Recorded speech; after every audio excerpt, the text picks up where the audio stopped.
This is episode 78 on Alternative Health Tools, the podcast. And today we're talking with Lisa Victoria, and it's titled Health from Across the Pond because, well, she's in the UK. And the topics that she talks about today will inspire your health.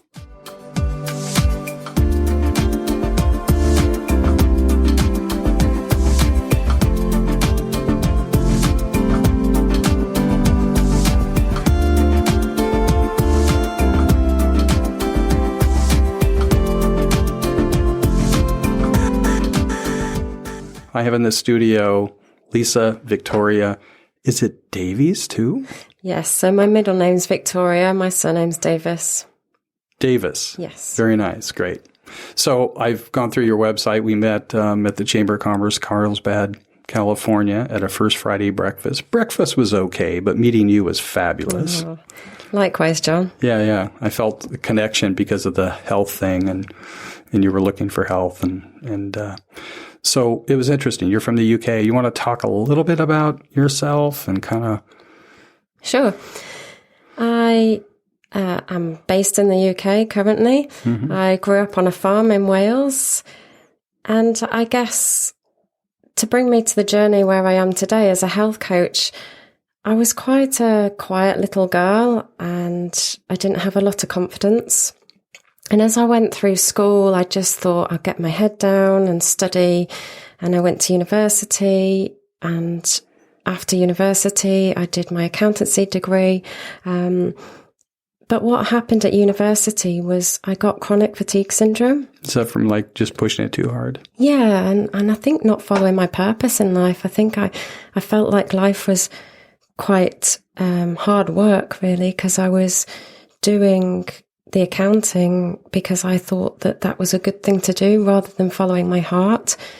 And in doing that, I was pushing myself and I think that's what made me ill. I wasn't following my purpose.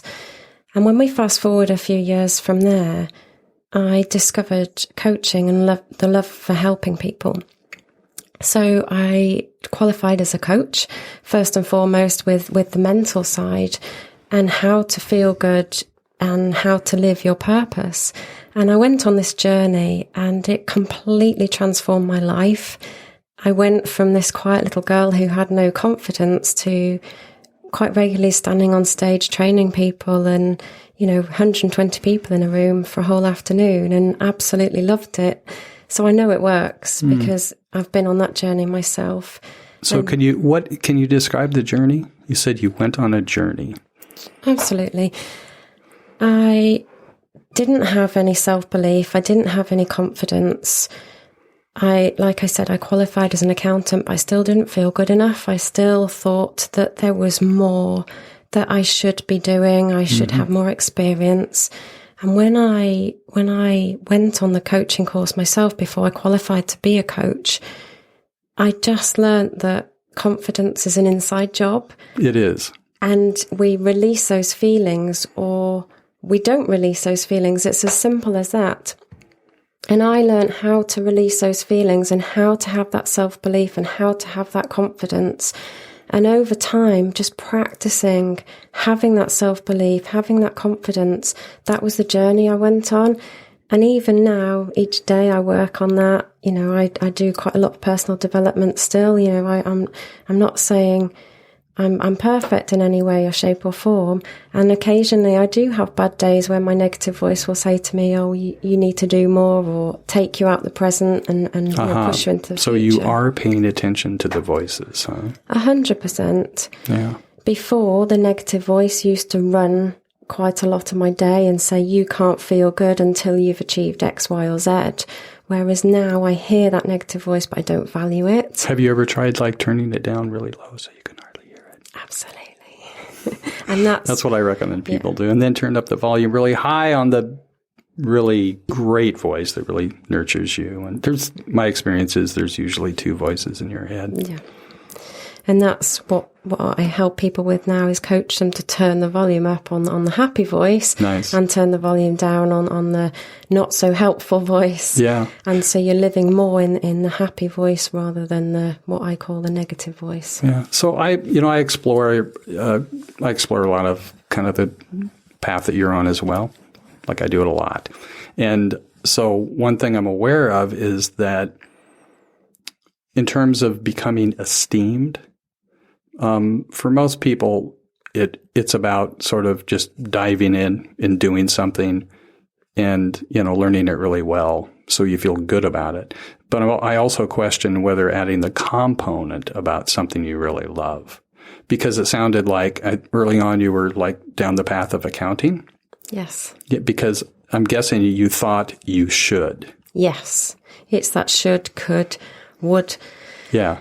All those words. And actually all we want is a feeling. All we want is to be happy. Mm-hmm. And that's the only reason why we ever do anything in life, whether that's a job or a hobby or a relationship, is to feel good. Mm-hmm. And quite often society says, well, you should be an accountant because then people will respect you because you're doing a good profession. Right. And that was where my negative voice was coming from, because I was blonde. Society in the UK, dumb blondes, don't be a dumb blonde. So do a good job. And Is then that what somebody would say? I'm glad you're in Southern California. The whole thing's different here. Really? Sure. And that's one of the, what I call the actor's script is the actor's script page from the UK is, dumb blondes. Yeah. And if you want to get rid of that stigma, then you have to prove yourself. Mm. And that's where I was coming from with the accountancy. And I was doing it for other people rather than for me and what made me happy. Mm-hmm. Nice. So, was there a particular moment for you when this, what I call a defining moment, happened? Was it like a dream, or was it, when was this defining moment? What was the defining moment for you? I think the defining moment for me was I felt like there was something missing in my life. I obviously had the good career in accounting. I had, a nice house, fantastic family, really good friends, but I felt like there was something missing. And I didn't know whether that was I wanted to move back to Wales to be closer to my parents. Was it the job? Was it the relationship? And I was just searching for external things to fill that hole. I felt kind of 8 out of 10 good most days. Like I said, my life was good, but I felt like I could get more. And that defining moment for me was then when I went on this coaching course. Mm. And I realized that actually it wasn't anything external that I was searching for to make me feel good. It was just flipping it and allowing those feelings to come out without having to have the external things to make you happy. And that was a defining moment for me, is I learned how to choose my feelings and how to choose my thoughts. I'm really glad you said that, because I'm a firm believer that you can choose how you feel. Absolutely. And that's what I do now, is I wake up every morning and I set my intention for the day and I say, how do I want to feel at the end of today?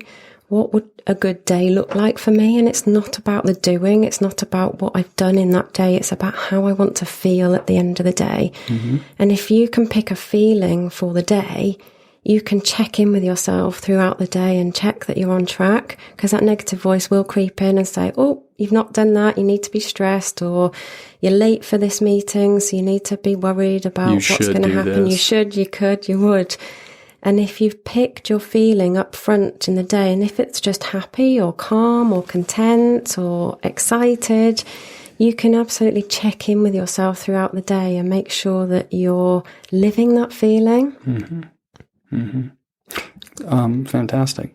So I was, actually it kind of begs the question, when you woke up this morning and you chose to have a feeling, what kind of feeling would you like to have after this podcast? I just want to feel excited that I can help other people. I want to feel excited that, I've had this amazing opportunity, mm-hmm. and happy that I'm living the life that I want to live now, and just it's that calm and contentment. So all of those feelings really for me, a mixture of excitement, happiness, calm and contentment. That's a perfect day for me. Nice. So in terms of your clients, you work with businesses, corporations, companies, and individuals, right? I do, yes. Okay. So the way in which I do that is I work on a one-to-one with individuals, and I teach them, educate them on how to choose to be happy, and also how the mood-food connection comes in as well, because when we eat certain foods, it affects our gut bacteria, and that can affect our mood. And there's a massive connection between our gut brain and our brain in our head. And I educate people on a one-to-one basis on how to enhance their mood through food as well as through their positive thoughts, because it's all very connected. When I work with the corporate world, I run workshops and I basically educate the employers on how to allow their employees to be healthier. So I run workshops for the employees, but also work with the employer to say, well, that vending machine there you've got that's full of sugar, actually, can we take that out and put some fruit bowls in, because you're not helping your employees be as healthy as they can possibly be. And when employees are healthy and happy, they're more productive. So it's a win-win for everybody. Yeah. The employees are healthy and happy. They enjoy a fantastic life. The employers get better productivity and better results. And that whole thing about people wanting to work in that organisation. And then I can walk away happy thinking that I've actually transformed some people's lives. Nice. Yeah, you take sugar out of the vending machines and the quality of work is going to be so much higher because there's not this insulin spike going on. Absolutely. That's a large part of it. Yes. Yeah. And that's when I work with my clients, is one of the first things I explain is the implications of insulin. When we eat a lot of sugar, we have the sugar crashes. And that is one of the major causes of tiredness, fatigue, all the modern day diseases. So obesity is massive at the minute. You've also got inflammation. So arthritis, chronic fatigue syndrome was an inflammatory disease caused by sugar and eating the wrong foods. And that was what I learned on my journey. And that's why I'm so passionate about it now, helping other people manage their sugar intake. So you managed yours first? Yes. And then became passionate? Yes. So my journey was, I had chronic fatigue syndrome. I went to the doctors and they couldn't help me. They just said, we don't know what's wrong with you. We've tested you for all sorts of other things. We think it's chronic fatigue. Here's some antidepressants. Take those and go away. And for me, I wanted some answers. I wanted to get better. I was 23 years old and I was facing a life of no energy and not being able to enjoy activities with my friends and family. And that wasn't good enough for me. That I just wasn't willing to accept that. I tried acupuncture, I tried reflexology, so I went on my own journey.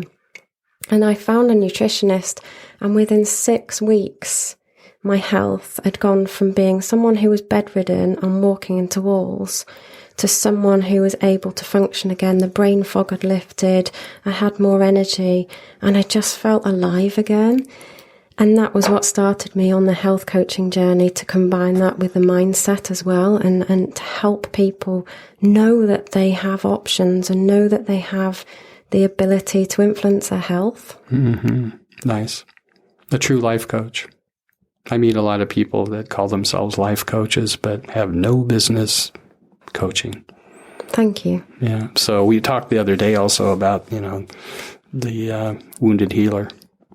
We did. Yeah, which is my definition for shaman.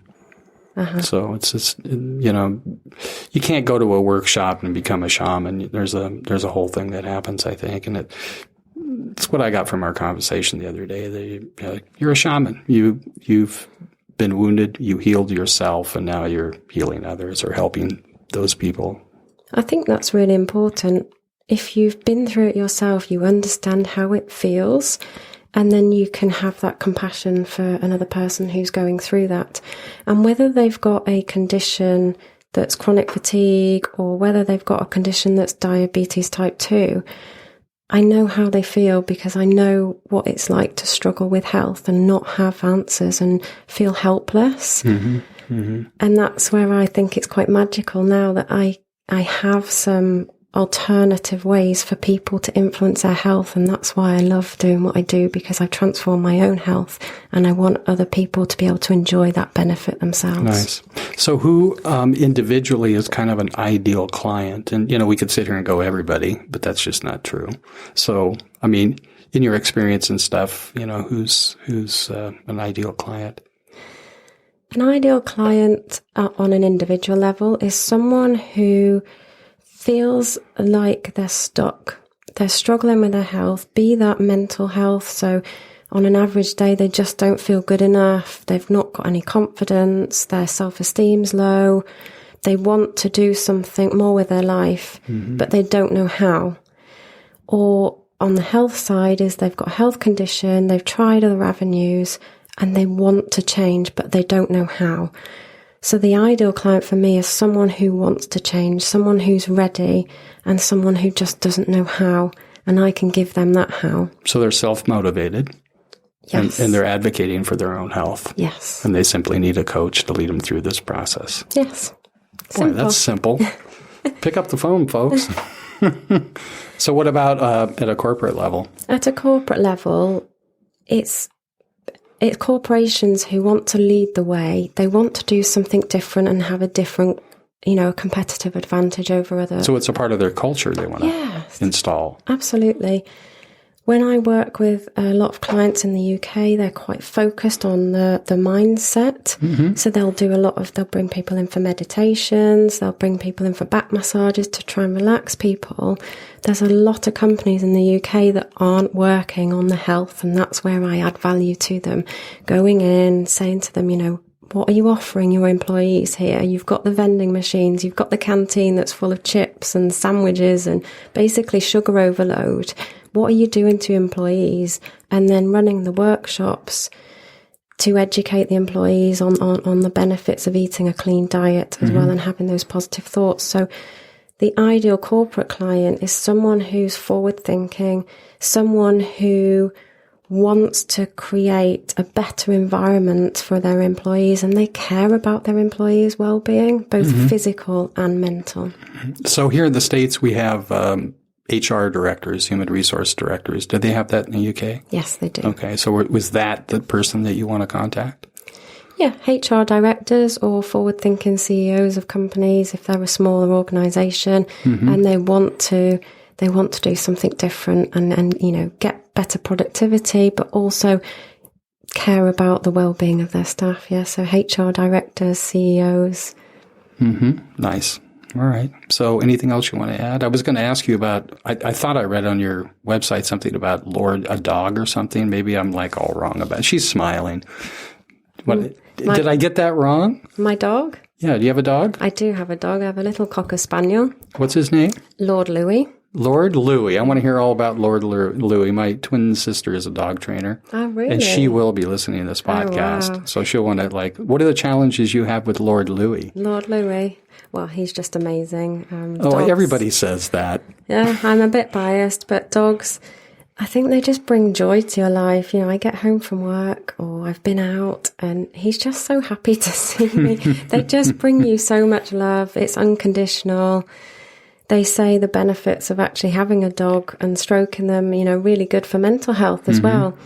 But Lord Louis came about, he's 4.5 now, and when I got him, he's got a little face, and he looks like a monkey face, so I wanted to call him something along the lines of a monkey.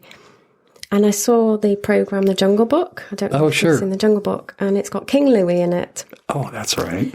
So that's how Lord Louis kind of came to fruition, really. So he originally started off as King Louis, but being so young, I thought he's too young to be a king, so Lord Louis, and then that's how he got his name. But he's a little Cocker Spaniel. He is my world. He's my little baby. I don't have children yet, but I call him my fur baby, and he comes to golf with me, and he's just amazing. Your company. Four-legged fur baby. Yes. Oh, that's really wonderful. That's really great. Yeah. Anything else you want to add? I guess just thank you for your time today. It's been brilliant. And if there's anybody out there listening who feels stuck, contact me. I'm here to help. I want to help. And there is a different way. Okay. You don't have to be stuck anyway. Okay, so you're in the UK, but now you're in the San Diego area. She has great ambitions for moving here, and I'm going to do whatever I can to help facilitate that. You have interest in podcasting. Yes. I'm looking for a host, so we're going to see how this goes as well. Brilliant. Thank you, John. Yeah, it's brilliant. That's what they say in the UK. Brilliant. So how do people get in touch with you? Like your website in the UK, what's the address? So my website is lisavictoria.co.uk.